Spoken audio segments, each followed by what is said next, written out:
Welcome to the ProductDossier Podcast. Today we are going to discuss how to create a high-performing project team. To tell us about such project teams and how to form them, what you all need, we have with us Sandeep Kumar, CEO and founder of ProductDossier Solutions India. Sandeep has spent a lot of time in executing projects, in watching the projects being executed, both on his own side and on the client side, and has good insight into different aspects of project planning, execution, resources, and all that. So we are going to have a very busy session. Welcome, Sandeep, to our talk. Thank you, Hemant. Thank you for having me. Sandeep, can you share, to start off, a project which you will remember for a long time, where you were part of it and you found it very interesting and many learnings came from that?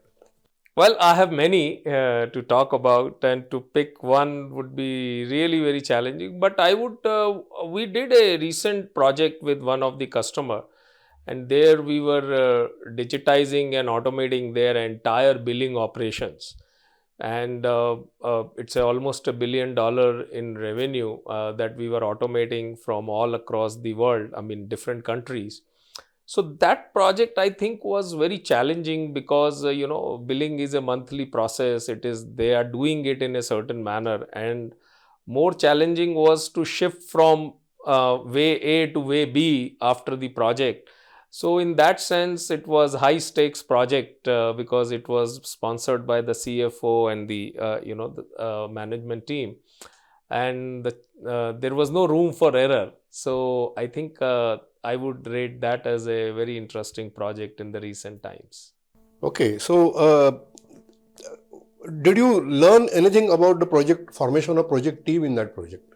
Yeah, I think so. Basically, see, this project or any good project in my mind, I think it starts with what is the objective of the project. If that should be very, very clear to the people, or what would be the outcome, and there should not be any sort of vague things in it. It starts from there. And then what happens is the team, one thing should be that they should be, in terms of knowledge, that what is to be achieved, how to achieve, and all those things should be available. Now, the next very important thing comes is even if a person is knowledgeable, how do you execute it, right? The main thing is about execution. So these teams have to be motivated. One is what they know, what they can do, but more important factor is the motivation. I would say the purpose of the project should be very clear to them, and they should be motivated by them. So in my experience, that makes all the difference. If the purpose is more than just a 9 to 6 job. So they should find it worthwhile. Yeah, absolutely. Basically, it is like they should say it's like the pride is their personal. So that is very important. Okay, now there is a talk about this high performing project team. A lot of management literature is available, but most of it is very general, very generic kind of a thing. As a practitioner in project execution or supporting project execution or providing tools for project execution, do you have some practical tips for forming high performance project teams?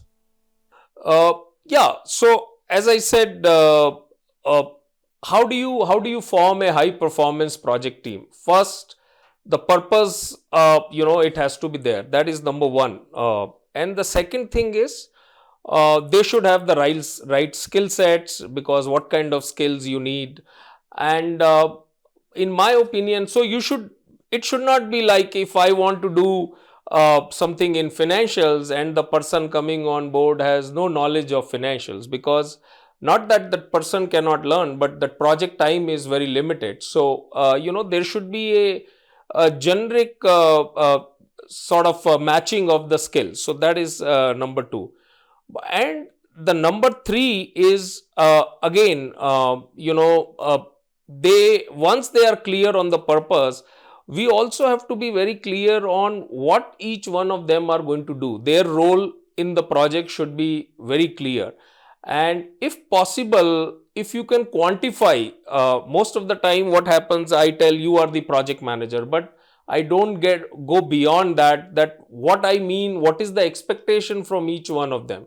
So I think that is another thing. If you can define the expectations from each person, that what you have to deliver, then that also plays a very, very important role.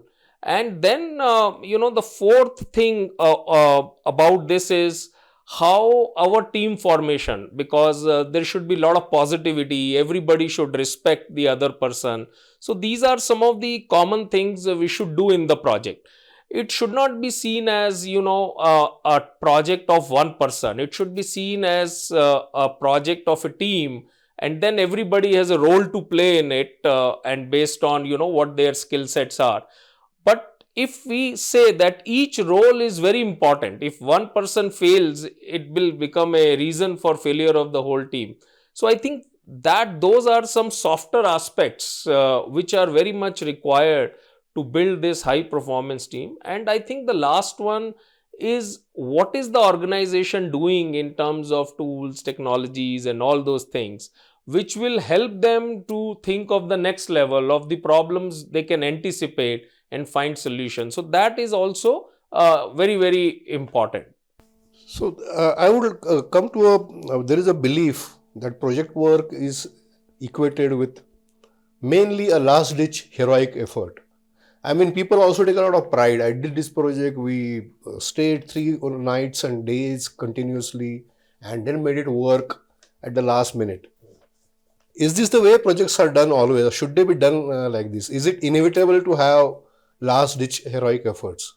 In some sense, whatever planning you do, whatever, there will always be moments in the project, during the life cycle, where an individual has to go beyond and show some heroism. There will always be opportunities, right?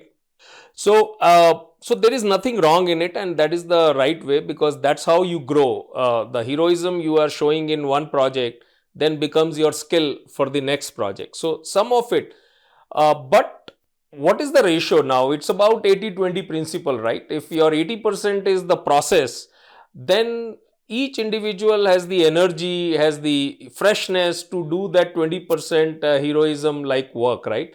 And some of it is good to keep them really motivated.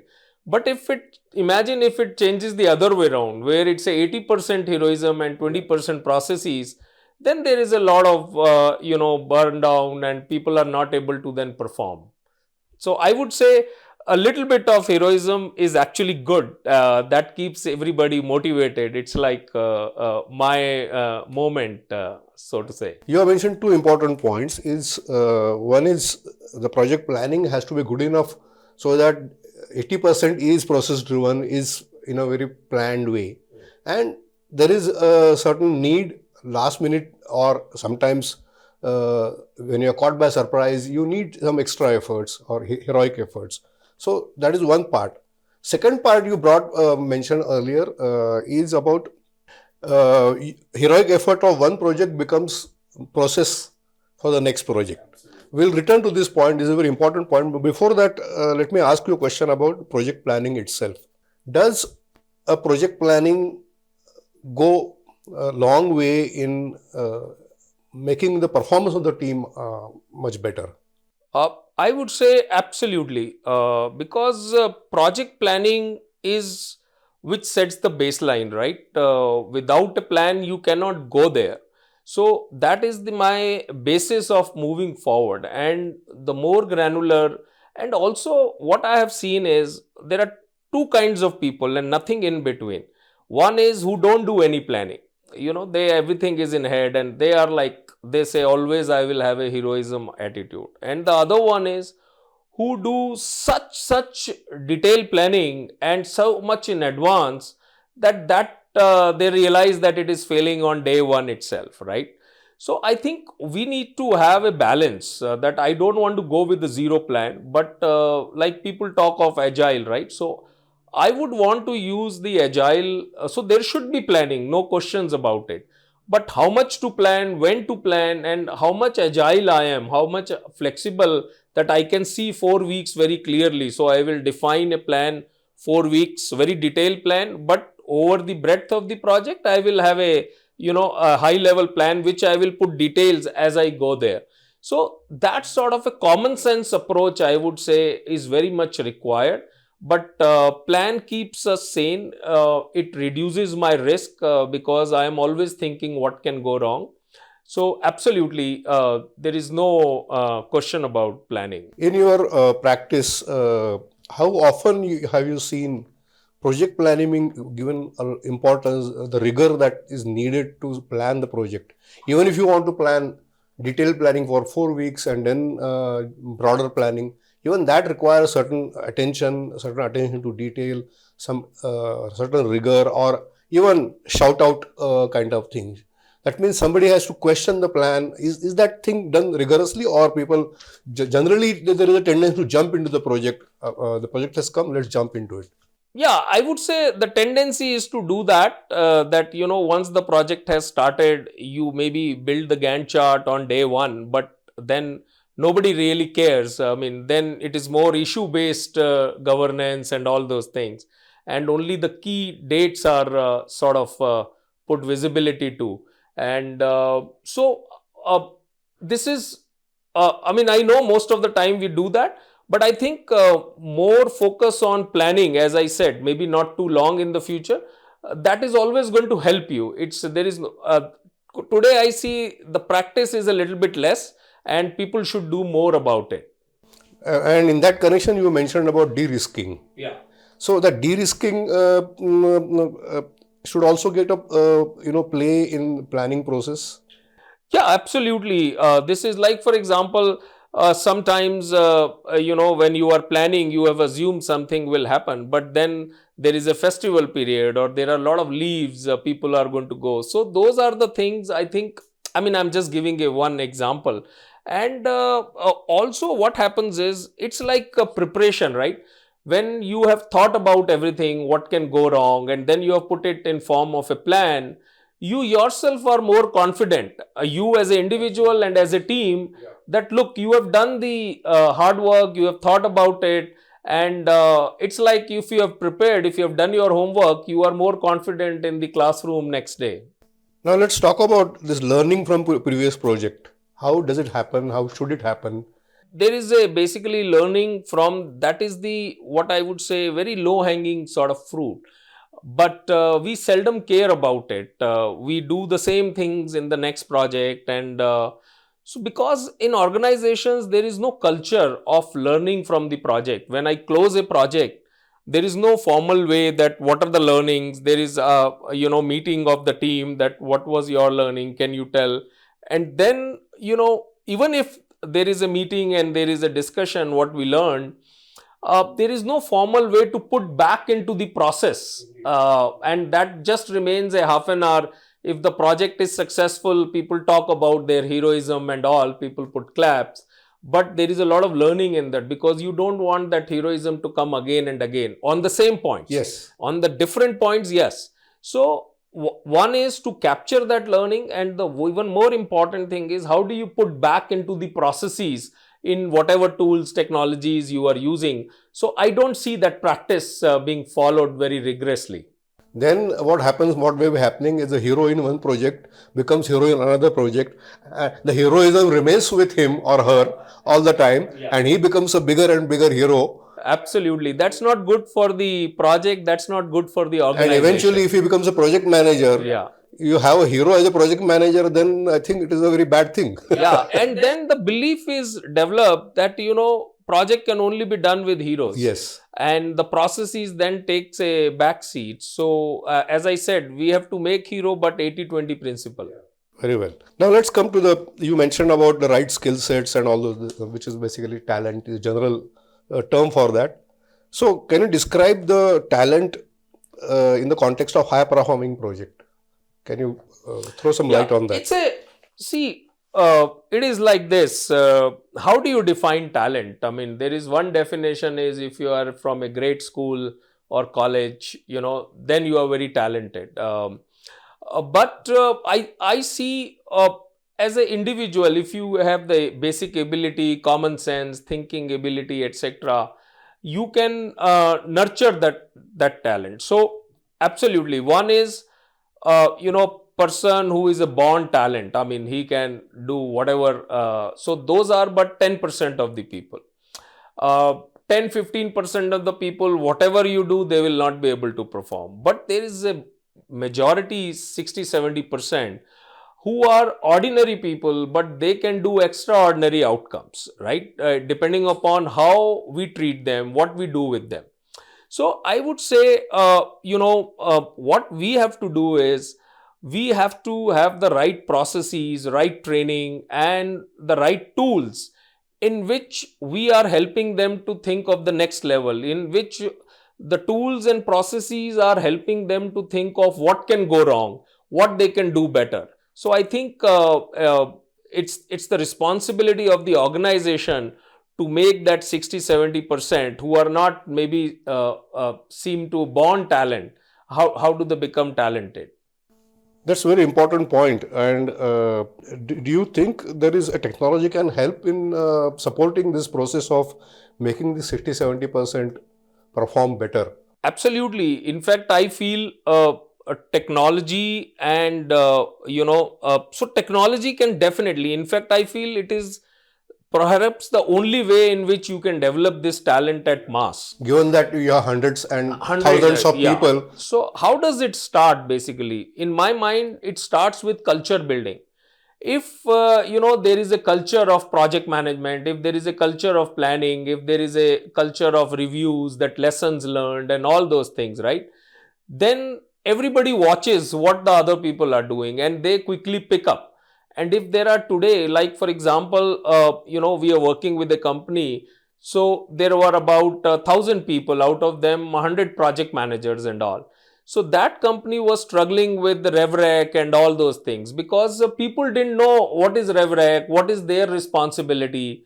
Now, after using a technology, now each project manager is reviewing their projects. So the quality of the project success has increased significantly. So I think if there is any process, one is to define the process, then to digitize and automate that process, right? And then whatever insights are coming out of it, you give it back to the user to further say what can improve. And this can only be done by the digitization, by the technology. And then this becomes when if I go from 1,000 people to 10,000 people, as I scale 10 times, this technology will come very handy. It will become a culture, and then the same person, with and without technology, you can see the difference how they perform.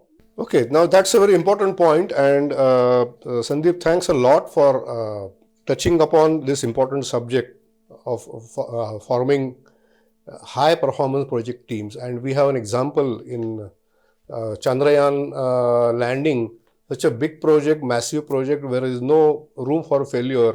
People could do it over a period of 3-4 years, and it built upon the earlier Chandrayaan 2 project, Absolutely. learning from that. Absolutely. So everything that we talk, we can see embodiment of that in that project. Hats off to those scientists, but I think there is a lot to learn from such projects. So we are coming to the end of our episode, and Sandeep, would you like to wrap it up saying a few takeaways from what should the practitioners of project execution, project managers, project teams, what should they take away from this episode?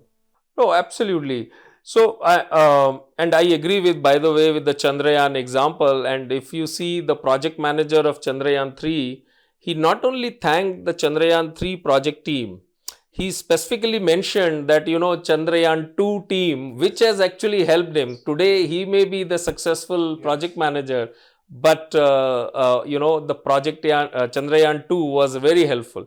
So, coming back to what are my takeaways. So, if you want a project to be successful, you definitely have to think about the planning. You have to do the planning, and this will help you to feel more confident. This will help you to avoid any risk which can come. And but at the same time use a lot of common sense while planning, right? Either we don't have to go overboard or to do nothing. Both are bad. We have to have the best of both worlds. That is number one. Number two, we also have to understand finally the projects are done not by the plan but by the teams, and each person in the team has some specific needs, right? We have to make sure that they feel themselves heroes, because apart from the plan, there would be moments, so we have to motivate them, the purpose thing I talked about. And the third thing I would say, if you want to make it repeatable, if you want to really make your talented people more talented, you have to use technology, and you have to give them that power of technology to people so that they can visualize much further and make use of that insights to do the project better. So that would be my 3 points in takeaway. Thank you very much. And I hope our listeners can approach you in case they need any specific clarification on the point that you raised. Absolutely. My email you can find, but it is sandeep.kumar@productdossier.com, and looking forward to that. Thank you, Sandeep, and thank you, our listeners, for being with us. And see you again in our next episode. Thank you. Thank you, Hemant. Thank you.